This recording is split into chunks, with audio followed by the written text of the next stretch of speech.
Hello and welcome to this week's episode of Beautiful Bets from Vegas Insider. My name's Andrew Beasley, I'm in London, and over in America I'm joined by Eric Wynalda. And based on your predictions last week, I think, Eric, you must be a time traveller, a psychic, some kind of genius, because pretty much everything you said was going to happen came true. I mean, there, a couple of misses, but more came right than didn't.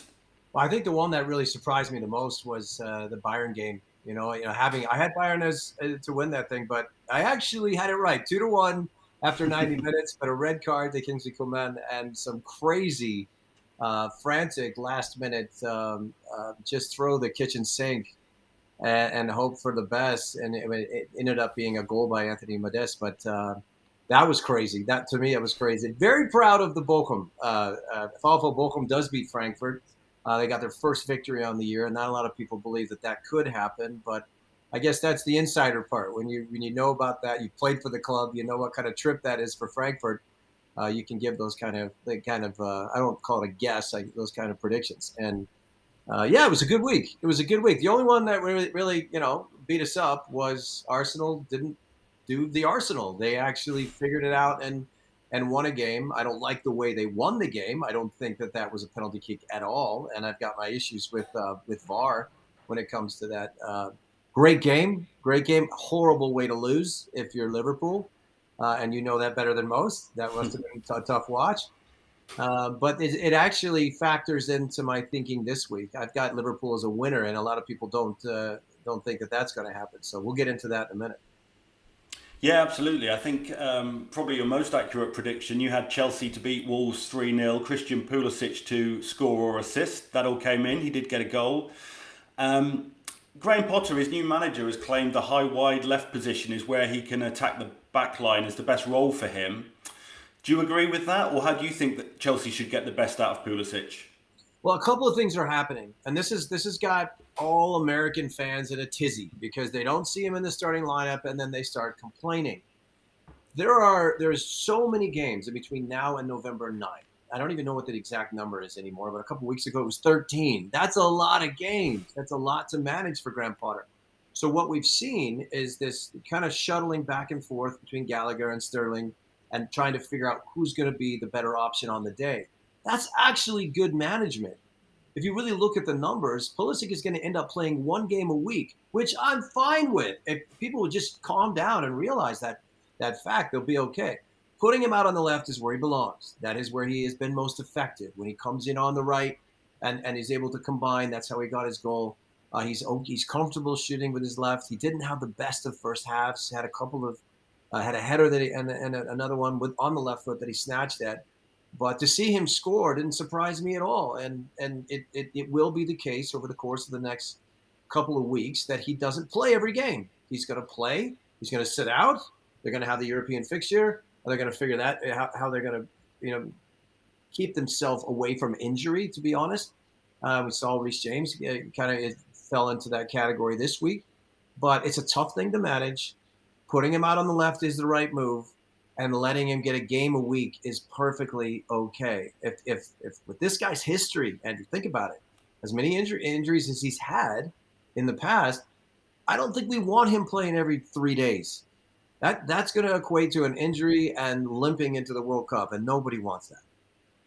No, absolutely not. And I mean, he became the third US player to reach 20 career goals in the Premier League. Only two other guys have done that. Clint Dempsey has 57, Brian McBride 36. He's actually scoring more frequently than those guys if you look at the sort of rate per 90 minutes. So do you think he can go on and break those records? I guess obviously a lot will depend on if he stays with Chelsea or stays, at another big club in the Premier League. But do you think he can sort of catch up with those guys? I think if he ends up making a move in January after the World Cup, I am starting to lean more and more towards the direction of Newcastle.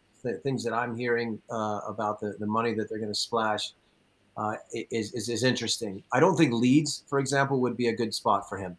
That's not a team that's going to score a ton of goals. He's going to get he's going to be on the end of a lot of quality if he stays with Chelsea. It's just not going to be the kind of minutes that we would equate to big numbers. I think if he stays in the EPL, he surpasses McBride. Catching Dempsey, that's a different story. those kind of records. You'd almost hate to see him fall. But Dempsey's inclusion, whether that be with Fulham and or with Tottenham, I mean these are great numbers. They really are. So we'll see how it all plays out.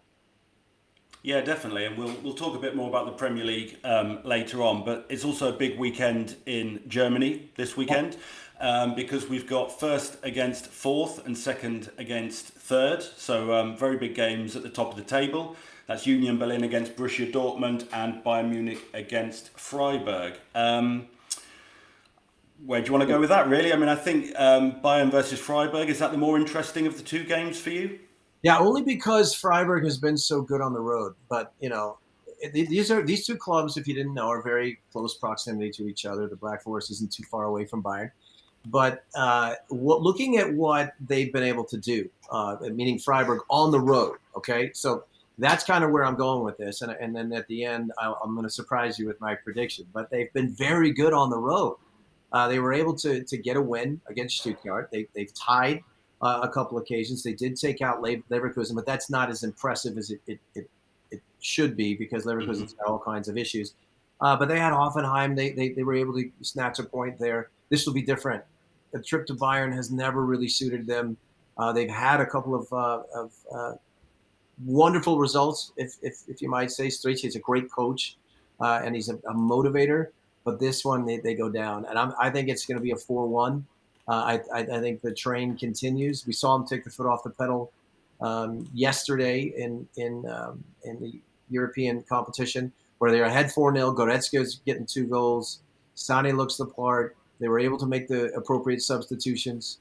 That train is starting to pick up speed, and it will pick up speed. So Bayern takes them out. Take Bayern in the over. That seems to be the theme of the month.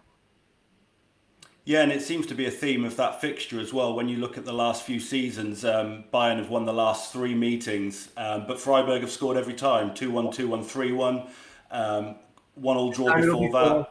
This time it'll go 4 this time because they've got to continue to make a statement. And it is Oktoberfest, and this team loves, and everybody likes to make their way down to Bavaria to have one of those massive beers. So they'll be celebrating. They'll be celebrating hard after this one's over. Well, it was 4-1 in May 2017, and 4 different players scored for Bayern that day. It could easily be something similar. Are there any other particular Bundesliga games that have caught your eye for this weekend? Actually, yes. I'm going to stay away from Schalke Hoffenheim. I think that's not going to be the best of games. Schalke might even lose that one, but it'll be a low-scoring affair. Stuttgart is dealing with a new manager. Materazzo has been relieved of his duties, but they get Bochum, which is they're on the bounce. So it's a 1-1, but it's not much to talk about. Frankfurt Leverkusen.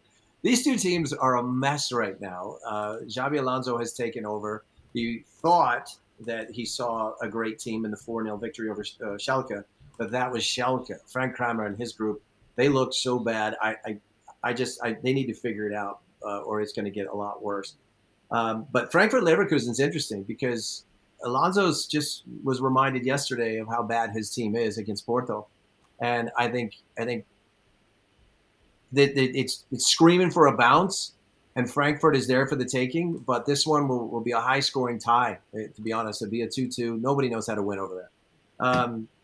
Wolfsburg and Mönchengladbach for me. I like this game, but I think Gladbach has been the Jekyll and Hyde. So watch them lose this one. And Werder Bremen, Mainz. Werder Bremen's in the middle of a push, and I think that this will be a very definitive, comprehensive victory. 3-0 would be the final scoreline for me there. And I guess the last one is Dortmund and Union Berlin. And the reason why we're all watching that one is because of Jordan Pefok, the American, and looks like Gio Reyna, whose shirt is hanging behind me, is back and healthy. Had a couple of really good moments in his substitution. So I think this is a fascinating game, but Dortmund walks away victorious. And it looks to me, I was down on them. I didn't think that they were going to be able to take out Sevilla the way they did. But they seem to be starting to hit all cylinders now. Antonee Modeste is figuring out his times and his inclusion to play. So that's an interesting one. As Americans, we'll be watching that with Pefok and Reina, but I think Dortmund takes it. And Dortmund are available at plus 135 for that, where Union Berlin are plus 200. With Pefok, you just mentioned, I mean, he's only got one goal in his last 7, I think it is. Do you have any sort of concerns over his form at the moment? Yes and no. I think that the games that he's participated in, they've had to take a much more defensive posture. And, look, as a forward who's been in that boat where they just throw you up there and say, hold it, that's kind of the role that he's had to take on. So it looks, by the numbers, it looks concerning. But I think if you look at the chances that they've been able to create and the stuff that he's been unable to get on the end of, that's the reason for that. Does he score in this one? Probably not. Maybe it's not something that I would go out on a limb and say, oh, he's definitely going to score. This is not Pulisic last week against Wolves. This is a different scenario. But interesting game. But Pefok, I'm not worried about his scoring output. I think that the next coming fixtures after this one, he might be able to pour a couple in and remind us of his quality. Okay. Now, if we switch to the Premier League, big game this weekend, obviously Liverpool versus Manchester City on Sunday. Manchester City are minus 120, whereas Liverpool are at plus 310, and they won't be that big a price at home very often. But I think you can say it's probably justified this week, the way that they've been playing and the way City have been playing. Obviously, Liverpool had the much better result in the Champions League this week, winning 7-1 away from home, whereas City only got a goalless draw. But then they rested Erling Haaland, and they qualified for the next phase. So I doubt they were too concerned about not beating Copenhagen. I'm a Liverpool fan, as we've said. I don't think Liverpool are going to win. I think Manchester City will take this. But you picked Liverpool last week against Arsenal, although they didn't win. They did play okay, certainly in the first half. So how do you think it's going to play out at Anfield on Sunday? So a couple things, and I am going to ride this horse. I believe that there's a lot of reasons why Liverpool will win this game. One, they've been backed into a corner right now, and the realities of the implications of a loss to Arsenal last week have put them in a spot now where that now they have to fight. That's the one thing that I know this team is capable of doing. Now, look, Robertson is back. I thought Gomez's shift on the right was terrific, and there was a lot of concern about Alexander-Arnold being out of the team.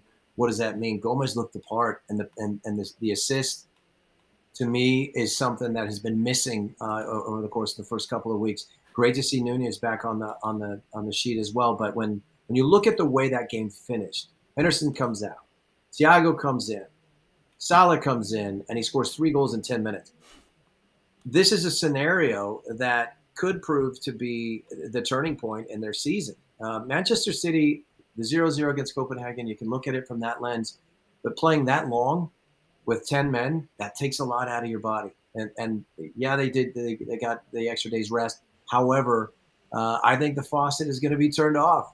For the first time, I think Haaland fails to score. I think Van Dijk's going to make this personal.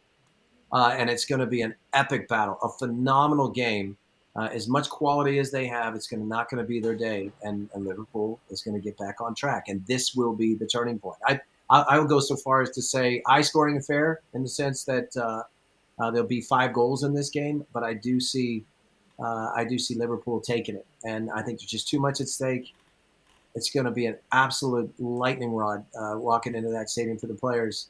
And they know what's at stake, and they know they got to get their heads together and put together a great performance. Elliott, for example, yesterday was absolutely terrific. So necessary to have players like that who can provide that kind of performance against a Rangers team. But he'll sit this one out, but let the other boys play. And I don't think the Diaz injury is going to hurt him as much as people might think with Firmino in form. So. I got him. I got Liverpool winning this one, and I know that surprises people. But let's see if I'm right. Well, you were right last week, so on most things. So I hope you're right on that one. You said 5 goals. Over 4.5 goals is available at plus 280 if people want to have a bet on that. As I said, that's probably the main game in the Premier League this weekend. We've also got Tottenham versus Everton on Saturday evening, Everton have probably started the season better than a lot of people have thought, particularly defensively. Tottenham played midweek. They had a 3-2 win over Frankfurt in the Champions League. I'm expecting Tottenham to win this quite comfortably, probably to 2-0, something like that. You going against that, or any sort of thoughts on that match? No, I'm with you. I'm with you 100%. I think that what we've seen so far out of Tottenham is that, I hate using that word pragmatic, but that's what it is. It really is low scoring affairs. Get the victory. If Kane gets a penalty kick, that's enough. Let's get out of here with the points. Dyer's mistake against Frankfurt might have made us a little wary of okay, is that something that they should worry about? Look, those are one-offs. I don't think he's going to do that again. I think you're right. It's a 1-2-0 victory. I do think that they get the shutout as well. I think they're a little bit angered by the way that the game went against Frankfurt. So I think it's a 0 for sure. I would go with the shutout, low scoring affair. Everton doesn't have enough quality to get behind these guys. No, I think we're probably agreeing on that. One of the other games, perhaps not one of the more obvious ones to talk about, but obviously Fulham and Bournemouth are both currently above Liverpool in the table. So that probably says more for Liverpool's struggles than anything they've done. The American Antonee Robinson has returned from injury, having seemed to have cemented the left back spot at Fulham. What have you made of his start to life in the Premier League, having come up with them from the Championship last season? Really surprising, to be honest. I mean, his performances with the national team, we call him Jedi over here. But, one of the things about him is he has been not just a consistent performer, but a very timely performer for the U.S. He shows up, he gets late goals, he makes overlapping runs from that left back spot, which is not something you see all the time from a Greg Berhalter team. Greg Berhalter's like, stay back, stay back. This guy just goes. I love it. I think partnering up with Tim Ream helps him a great deal because he's got his compadre right next to him on most occasions. But I was really worried when he went down. It was the Achilles that was reported. To see him back on the training pitch was phenomenal. What I didn't like, Andrew, is the fact that they threw him right out there, and it was a 90-minute game straight out of the chute. I would have much rather have seen him come out as a sub and maybe the 80th minute and just make sure that nothing went wrong. But they need him. They were leaking goals when he wasn't out there, and I think his presence back, especially in a game like this against Bournemouth, they're going to need him. And I see him factoring in some way, shape, or form, maybe the pass before the pass. But this is a game that's going to get away from both teams. I see a lot of goals in this one as well, which if you've paid attention to Fulham, they've had some great results, but they have a tendency to let their guard down, and they'll take a few. So this looks like a 3-2 to me, in Fulham's favor. It's been relatively low scoring in recent years. Both meetings last season in the Championship ended 1-1. I think Fulham will probably win. Bournemouth have been interesting these last few weeks. They've picked up some decent results since they changed the manager, or at least switched to a caretaker manager.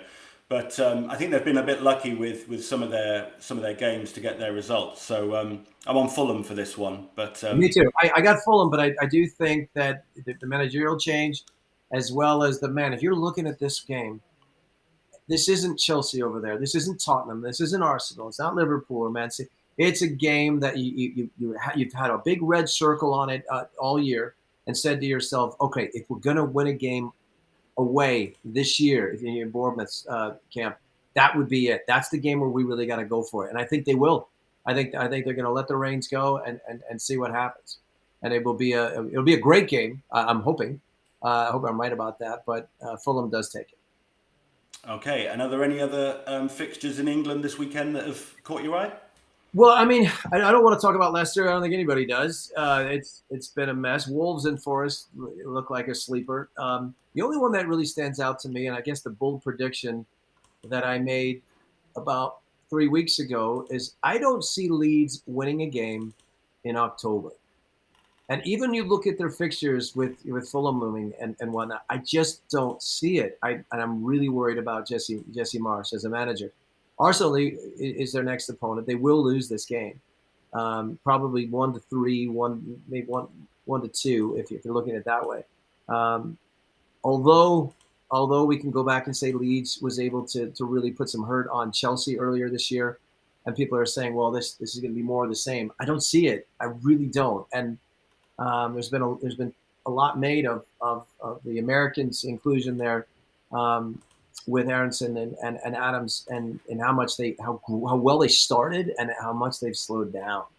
So it's a tricky game, but Arsenal's won me over. Arteta, I tip my hat to you. I didn't think you were capable of this, but the attitude, the culture that they've created now in Arsenal is real, and they're recognizing this just as many others will, and say, look, Leeds is a tough place to go. Ellen Road is never fun if the crowd gets involved and they get a little confidence going. But coming on the heels of what they were just able to do to Liverpool, I think they take out Leeds fairly comfortably.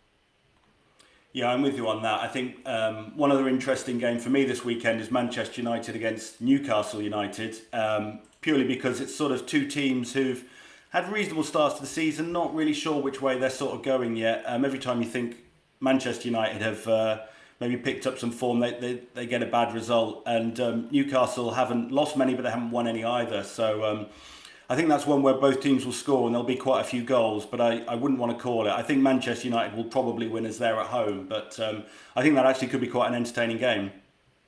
I'm really looking forward to this one, and a couple of reasons. Of course, Manchester United still has to play today. Martial's injury is actually, it's amazing how much of a turnaround there's been there. It's like, you know what, that guy's still here, and then all of a sudden he scores a couple goals, gets another one in the Champions League or the Europa League, and everybody's saying, oh, well, he's got to start. It didn't last more than 25 minutes. We saw the wry smile from Ronaldo when he got his minutes against Everton and his goal. But that's not part of the plan, Andrew. That was not the way this was supposed to go down. It was supposed to be a scenario where Ronaldo was going to sit these out, make sure that they got results in the Europa League, and then have his inclusion maybe as a sub later. Now they're relying on him. They need him. And the big question will be is how much is left in the tank after they get out of this game, and does he start? And that's the pressure that Ten Hag did not want. He was really probably betting on the idea that he had that conversation. They had drawn out a plan on a calendar, and now they're like, well, now you got to play, and there's a little bit more minutes on those legs than they wanted. So I don't know if how much Ronaldo can give them against Newcastle. Newcastle has surprised me. I think this team's a heck of a lot better than people are. Nobody's given them the credit that they deserve, to be honest. But looking at their position in the table, looking at if you're looking up and saying, well, what if we win this one? Where does that put us? Newcastle's in a different frame of mind. It's not like, wow, hey, we made it up into the top six. We're going to be okay. No, they're pushing now. They're pushing now. They have a different culture over there, and they know that money is coming. These guys are fighting for their spots, and I think this is a team that might even push for the top five, come the end of the season. And that's not something that most people are predicting, but they're going to be problematic for Manchester United, a very tired Manchester United. So it could be a tie. It could go 2-2, but I don't see this. I don't see Manchester United running away with this one at all. No, and as I mentioned earlier, Everton perhaps having a surprisingly good defence. You could say the same for Newcastle. Only 9 goals conceded in 9 games, which is the joint best in the Premier League. Again, I don't think anyone would have predicted that. So, yeah, with that foundation, they could probably stay towards the sort of European spots in the table, I guess. Yep, and that's what I think. If we're predicting the future here, I wouldn't be shy about making a prediction like that. That what if they make it into Europe this year? What do those numbers look like? Take a look at it, because I think Newcastle is going to surprise some people this year.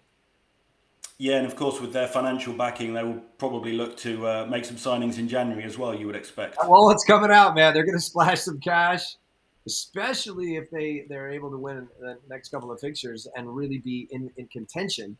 They're going to throw a wrench in this thing. It's not a Leicester story of a couple of years back. It's not like that. Mm-hmm. It's very different because they might go after some huge names. They have a very good plan in place as far as what kind of players that they're looking for in their player profile. Good solid foundation. I mean, their goalkeepers made his way into the national team, and for a reason. So this is an interesting story to watch. Yeah, absolutely. If we look at the Championship in England, which we haven't done before on this podcast, but there is some American interest there. We've got Josh Sargent at Norwich City. He's tallied 7 goals and added 2 assists in 13 matches. And Norwich are joint level at the top of the table on points. It looked to me like he struggled in the Premier League last season, though the whole Norwich team did. So that's probably no reflection on him. But do you think he has what it takes to play in the Premier League or another top European league? Well, I mean, there's been a couple of U.S. forwards who have fallen into this category. We also saw what happened with Ricardo Pepi on his way out to Augsburg, which did not work at all. And Sargent at times, he had some great opportunities in the EPL. He could have scored more goals. He ended up being put in a very unique position outright. And he wasn't a center forward anymore. So his goal scoring output, especially in the Prem, was not terrific. But watching him now and understanding what that exactly means to score goals in the Championship versus the EPL is it's a very different animal. But sometimes it's harder to score goals in the Championship. And the reason for that is it's so frantic. And a lot of the plays that result in goals aren't necessarily poor defensive efforts. It's really just commitment from the offensive side of things. Are you willing to get your face in there? Are you willing to go in on a tackle that is probably ill-advised? That's what I've seen out of Sargent. I've seen the fight. I've seen his ability to really to earn a spot, to contribute. And that will serve him well, later on in his career when he gets another shot at the EPL. But for now, Americans should be very happy about this. This is it's not the highest level as we all know, but it's still an American forward finding the back of the net regularly. And who's to say he won't be able to do that in the World Cup? Yet to see. Yeah, absolutely. I mean, the Championship is incredibly competitive, even if it's not one of the very top leagues in Europe. You mentioned Ricardo Pepi there as well. He scored 4 goals in his last 3 starts for Groningen. Obviously, a team in the Eredivisie in the Netherlands. They've had players like Luis Suarez, Arjen Robben in the past. Yep. What have you made for his form for them heading into the World Cup? So that it's great news to see Ricardo Pepi scoring. Some people are saying, well, he's found his level, which is a little harsh, I would say. When he went to Augsburg, and this was in the first week, unfortunately, I said he will never score a Bundesliga goal. And man, did I take it. Everybody was, oh, you're bitter or you're angry or you played and you're just the old man screaming on your lawn. But it just didn't fit. I watched his first couple of games, watching him try to acclimate. It just wasn't there. It wasn't a great setup for him. In essence, the way that they wanted him to play, and watching him unable to really react to those transitional moments, which in Germany, if you don't get that right, you're not gonna do well. It didn't help as his replacement essentially scored 3 goals upon arrival, and they were able to get out of a couple of games, especially the game against Bayern with a 1-0 victory. It's got to sting a little bit for Pepi, to know that you kind of missed your chance. But Groningen is a team and is a league that will serve him well. He's going to get service. Some of the goals that he scored, and one of them a penalty kick, but some of the goals are just strikers' goals. They're just not something that came through a great run of play. They're just inventive, get on the end of something, and get that confidence back. So we got 2 Americans, Sargent and Pepi, figuring it out at the right time. It's great news. Yeah, absolutely. If we move across to Italy, obviously Juventus are struggling at the moment. Wow. And obviously that's going to be affecting Weston McKennie. Do you think he could benefit from a move to the Premier League? And do you think he would do well in England?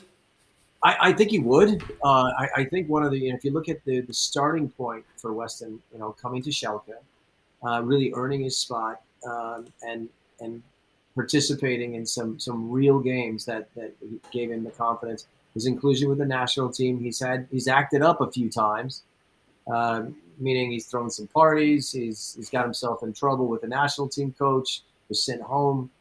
Dybala, and he threw a party right in the middle of COVID, which was ill-advised, and got himself in a little bit of hot water with Allegri.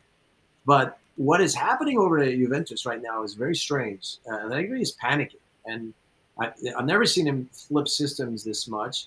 To put Weston McKennie out right, I don't know what he was thinking. Rabiot was locking in that middle spot, and I thought they had a pretty good partnership. But to go to a 4-4-2 for Juventus to do that just tells me one thing: is Allegri is a little unsure of himself right now. He's just trying to get one more body behind the ball to make sure they don't concede goals. And the game against AC Milan was very telling. But when you go back to Weston, he's had good inclusions, and he's been taken out first guy in. So a lot of uncertainty right now. If he goes to the EPL, he goes to the right team.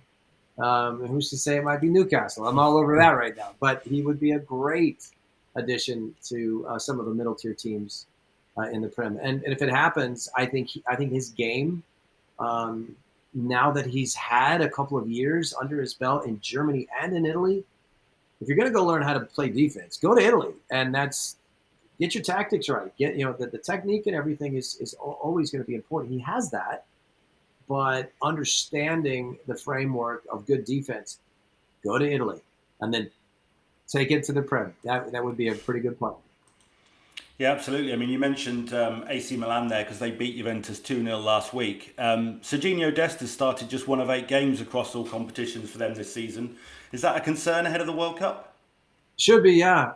Look, I'm not a fan. I've been watching him from Barcelona days and even all the way back to Holland, and I think he's a luxury player. And what I mean by that is he can't defend and he can't score. So it's in the middle of the park, 35 yards out from goal and 35 yards away from the opposition's goal. He's pretty good, and he's a possession player that'll move the ball around, but he makes poor decisions playing out of the back as a wing back. I think with Kalulu being forced to play that right back spot, that was pretty telling for a manager to say, I just don't trust you after the 3-0 loss to Chelsea. And then Juventus was unable to get anything done on the left side, which was very surprising. Not one cross. I looked at the stats. Not one cross. Not one inclusion from the left side against Juventus, which really tells you that was a huge difference than what was going on against Chelsea. Came into the game after the red card on the right side. True to form, got himself in a very good spot in front of the goal. Puts that in the 18th row. Yes, that concerns me. If you're going to be a player who can't defend, you need to be able to bring something on the other side of the pitch, and you're going to have cover, which screams U.S. teams should probably play with 3 in the back and then use him as that luxury player, as a wing back. Defend when you can, but for the most part, we're not relying on your defense. We're relying on your possession ability and your skill. But I'd like to see him play better. I'm still a fan of Yedlin. I know Yedlin's playing in Miami, but if you take the 3 that stand out the most for me, it would be Joe Scally, who's still playing well at Gladbach, Sergiño Dest, who's not finding enough time. But all in all, if you watch what Yedlin has done over the course of the last 6 months, regardless of the fact that he's playing in MLS, he might still be our best bet. Okay, so we've covered Germany, Italy, England, Netherlands. Any other picks you want to highlight just before we finish? Well, I mean, I'm going to be watching MLS this weekend. I think one of the interesting games is Nashville, who will be taking on the Galaxy. And the reason why I like this game, and Nashville just beat LAFC in their last game of the season. They didn't need to win that game, so to speak, but it was very telling. Gary Smith is a wonderful manager. He gets zero credit. I'm lobbying on his behalf. The guy needs a raise because he has been so hard to beat throughout the course of his tenure in Nashville. It's going to be a problem for the Galaxy. And a lot of people are thinking the Galaxy will roll them. I take Nashville. I think Gary's going to come in with a better plan, probably get some timely goals, but the one thing you can rely on is defense, and he'll figure that part out. Nashville probably takes it, and that will surprise a lot of people. Well, it'll surprise the bookmakers. They've got Nashville at plus 350 and Galaxy at minus 115, 280 for the draw. So this is what they do to Gary Smith. They keep doubting the man. No, you got to believe in this guy. I certainly do. Maybe it's because he's a friend and I'm rooting for him, but damn it, he has been able to pull it off in the way that his team has played when it matters. this might be their chance to get on a run. It always happens, and every year there's a team that you don't expect to do very well in MLS playoffs. You can come in sixth, all right? I mean, you can come in sixth and then still figure out a way to go to the title game. So the way that this works out, it's just all about catching fire at the right time. It comes down to who you play against and where you play against them. The LA Galaxy ain't scaring anybody. Greg Vanny's team has been so up and down. It's just a matter of whether they can stop Chicharito or not. And I think they can. So we'll see how that one plays out. And then the MLS playoffs will be something that we talk about over the next couple of weeks because there'll be some interesting games somewhere in there. Yeah, we'll find out next week if you beat the bookies once again, particularly on that one, because it could be a great value shout. Yeah, I know. Great stuff. Well, thank you everyone for joining us. Please make sure to download the free Vegas Insider app. And if you follow up on any of our tips, please gamble responsibly. And we'll see you next week.